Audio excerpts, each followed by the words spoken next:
உலகம் போகின்ற வேகம் உருவமும் இனிமேல் மாறும். நடக்கும் கதைகளை பார்த்தால் நமக்கே இறகுகள் முளைக்கும். ரஷ்யர்கள் அனுப்பிய கூடு ராக்கெட் என்பது பேரு.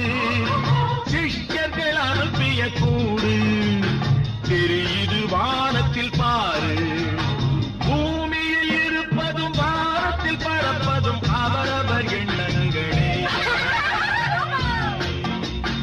இருக்கும் இடம் எதுவோ நினைக்கும் இடம் பெரிது. போய் வரும் உயரமும் புது புது உலகமும் அவரவர் உள்ளங்களே. நெஞ்சினில் துணிவிருந்தால் நிலவுக்கும் போய் வரலாம்.